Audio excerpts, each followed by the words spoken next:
인플레 잡겠다고 금리를 올려요. 네. 그러면 그 사이에 약간 대출 무리하게 껴서 부동산 취득했던 사람들이 네. 이 인플레이션 기간 동안 버티다 못해 던져요. 네. 야 이거 안 되겠다. 네. 나는 이러다 그 신불자 될 것 같아. 네네. 던지면 그때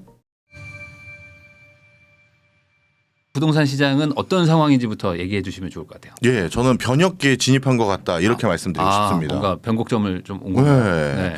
일단 그게 부동산은요 네. 저희 경제학자들은 되게 전망하기 싫어해요. 그 이유가 네. 수요 공급 원칙에서 많이 위배되는 일들이 일어나거든요. 네. 그래서 솔직히 저도 제일 많이 틀리는 분야고 네. 제일 많이 걱정하는 분야입니다. 네. 전망할 때도 조심스럽고요. 그만큼 네. 그게 왜 그러냐면 정책 때문이에요. 그러니까. 예. 네.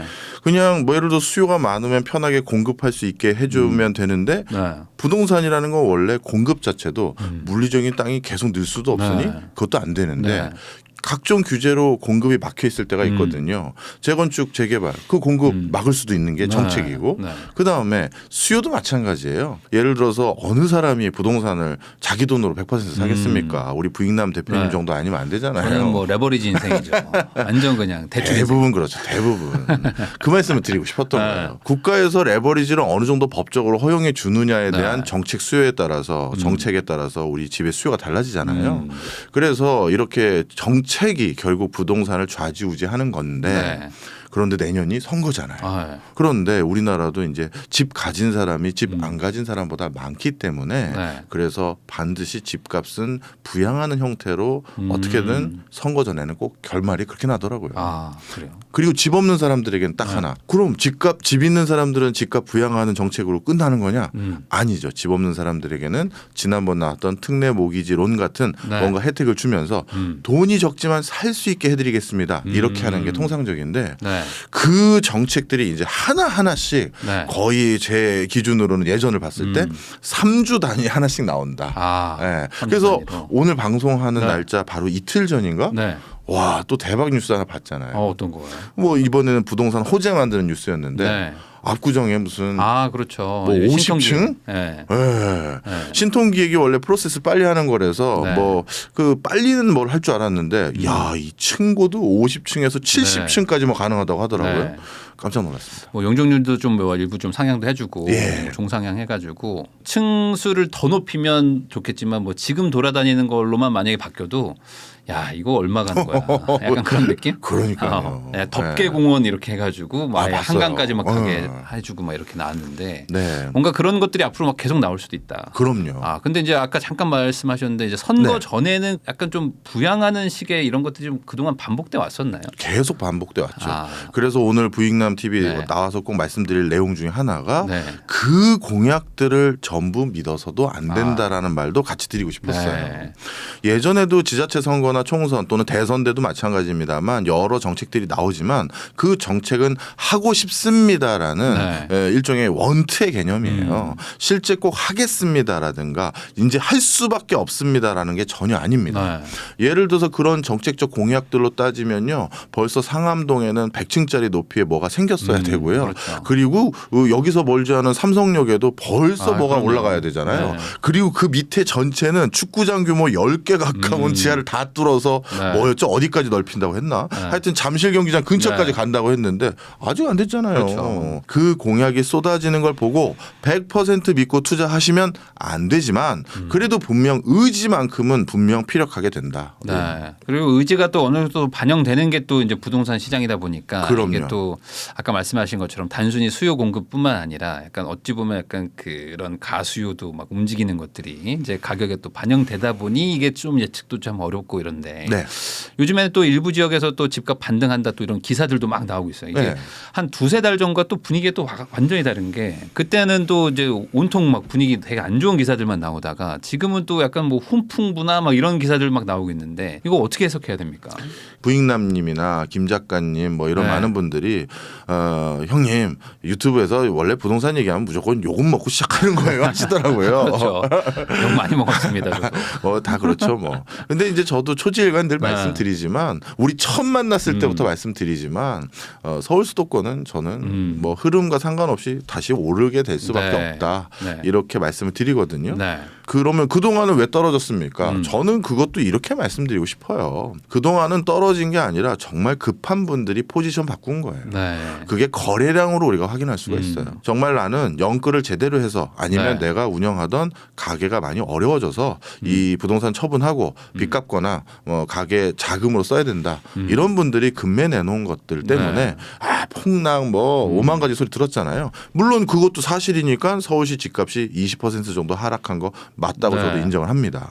그런데 그 뒷면에는 그 매년 몇만 가구씩 그 부동산 매매하던 그 사람들이 더 사라졌다는 건 다 지금 기다리는 거예요. 기다리는다. 네. 네. 어차피 정권이 한 정권이 계속 가는 것도 아니고 네. 그리고 뭔가 선거 시즌 오면 우리 동네 규제 풀어주겠지 어떤 좋은 시절 다시 오겠지 그분들이 기다리고 있었었는데 자 드디어 영끌로 급한 불 있었던 거 이게 해소된 지역들이 있거든요. 네. 그런 건 야 저렇게 싸게 나왔다고? 그럼 내가 사지 뭐. 이렇게 해서 몇 건들 다 해소됐어요. 네. 그리고 나서 지금 살려는 그런 수요들은 바로 지금 방금 말씀해 주셨던 집값 반등 서막 올랐다. 그러니까 옛날보다는 높은 시세로 꼭 매매될 사람들만 지금 시작을 했다. 이렇게 네. 보고 있습니다. 그 여의도 맨션도 운영하시지만 실제로도 여의도에 거주하시고 있잖아요. 예, 근데 그렇습니다. 여의도야말로 사실 진작에 한 2번 재건축해도 사실 했어도 지금 2번 네. 했어야 될 나이긴 한데 네. 근데도 아직 지금 안 되고 있잖아요. 이게 아까 말씀하신 것처럼 그 수요와 공급만으로는 이게 말이 안 되는 안 되는 거죠. 이 정책과 맞아요. 여러 가지 막 이런 것들이 막 섞여 있다 보니까 네.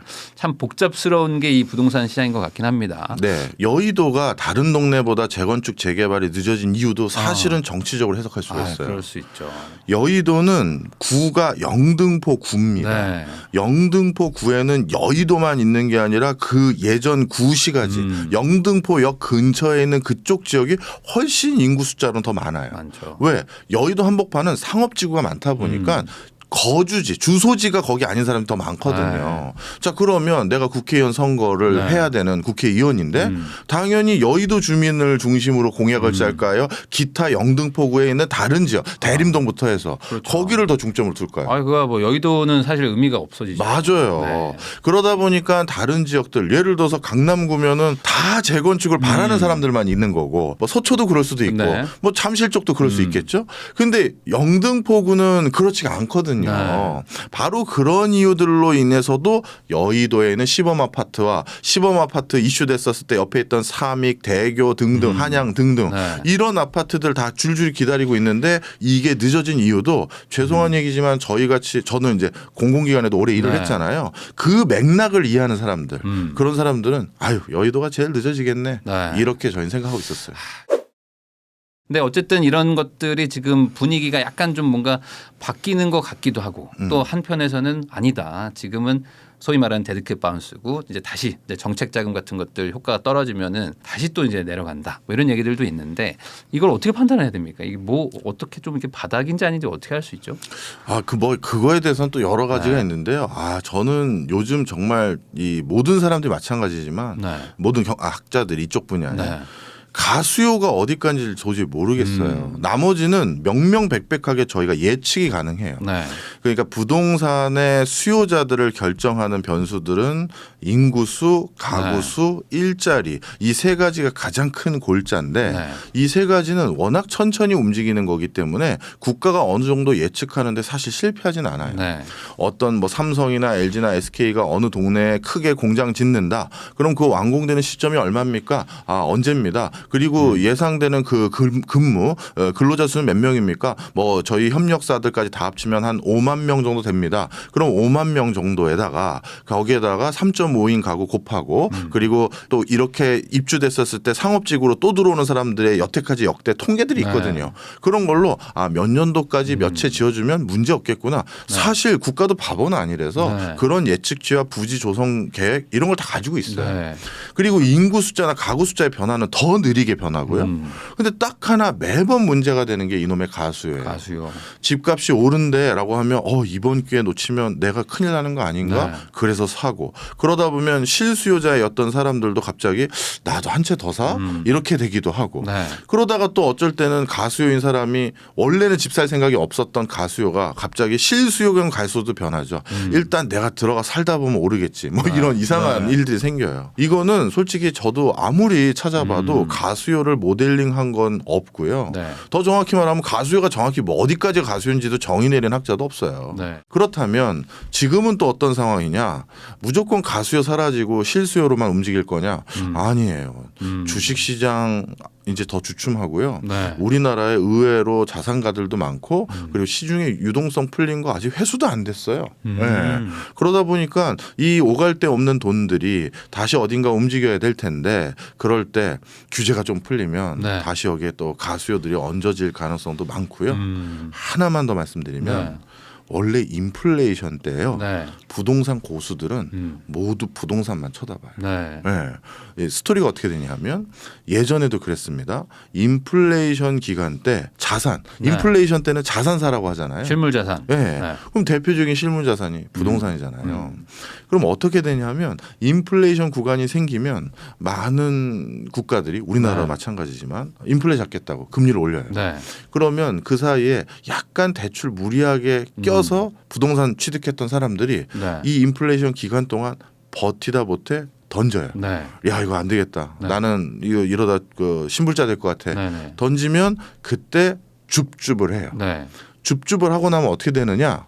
그 인플레이션 기간이 끝나고 나면 이 부동산 가격이 네. 엄청 올라가 있어요. 어. 그 이유가 몇 가지 있는데 네. 인플레이션 기간 때는 집을 새로 지을 때도 집 짓는 비용이 올라가겠죠. 아, 그렇죠. 네. 물가가 다 비싸지니까. 맞습니다. 아 요즘 저도 인테리어 한번 네. 하려고 했는데 접었어요. 인테리어 거의 2배 됐어요. 맞습니다. 지금. 제가 접었어요. 네. 제 예산 금액의 2배가 넘더라고요. 네. 그래서 전 그냥 살겠습니다 했는데 자 그러면 어떻게 된다? 이 인플레이션 기간 동안 어딘가 새 아파트들이 또 짓고 있잖아요. 네. 지어지고 그러면 더 잘하시잖아요. 새 아파트 완공되고 나면 근처 옛날 아파트 가격 네. 올라가요. 그렇죠. 그런데 새 아파트 가격이 인플레이션 기간 동안 더 예상보다 크게 되면 근처 아파트 가격도 주민들 가만히 있습니까? 야 우리도 좀 올려. 네. 이렇게 되는 거예요. 그렇죠. 요즘 분양가가 계속 올라가고 있거든요. 이게 그 분양가를 낮출 수가 없는 게 지금 물가들이 지금 계속 실비용이. 올라가니까 지금 뭐 철근 가격들, 뭐 시멘트 가격들 거기다 뭐 인건비도 막 올라가다 보니까 그럼요. 뭐 분양을 안 하면 모를까 하면 올려서 할 수밖에 없다. 뭐 이런 상황이다. 네. 근데 이런 것들이 이제 반영이 당장은 아니지만 이제 천천히 이제 될 되죠. 수밖에 없어서 이제 이런 얘기를 해주시는 것 같은데. 맞습니다. 지금은 적용이 안 됐던 거는 이제 금리가 이제 급등했기 때문에 단기 충격이었다. 그거를 단기 충격이라는 표현을 솔직히 전 쓰고 싶진 않은 게 그래요. 일부 영끌했던 분들이 던진 거가 네. 부동산 시세가 많이 빠졌다고 하는 거지 네. 대부분의 사람들은 자신이 처음 이 부동산을 취득했을 때보다 물론 이 시세가 정점을 찍었는 네. 것보다 내려왔지만 네. 아직 손실 구간까지 떨어지지도 않았어요. 하긴 그렇긴 하죠. 지금 뭐 21년도 가격 뭐 이렇게 얘기하지만 뭐 17년, 18년, 19년도에 산 분들도 많기 때문에. 그럼요. 그러다 보니까 실질 거래 그 건수들을 봤을 때 17, 18 이때 사신 분들이 훨씬 더 많거든요. 그렇죠. 그러다 보니까 아직까지 손실 구간도 아닌데 내가 예를 들어서 이 집 사가지고 7억 벌 줄 알았는데 지금 뭐 3, 4억 정도 프리미엄 붙었다고 기다려 보자요. 이렇게 되는 사람들이 더 많은 거예요.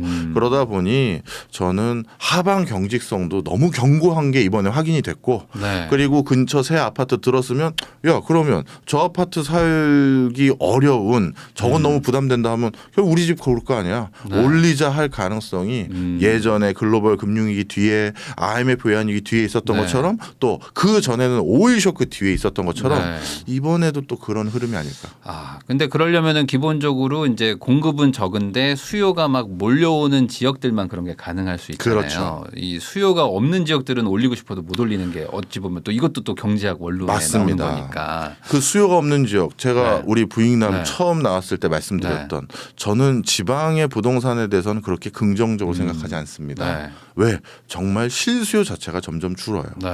이번에도 경기 침체 일어나기 시작하면서 지방의 전출자들은 더더욱 급속도로 늘고 있고 서울과 수도권의 전입자들만 더욱더 늘고 있어요. 네. 그리고 최근 일자리 숫자가 늘어나는 유일한 동네는 수도권하고 서울이에요. 네.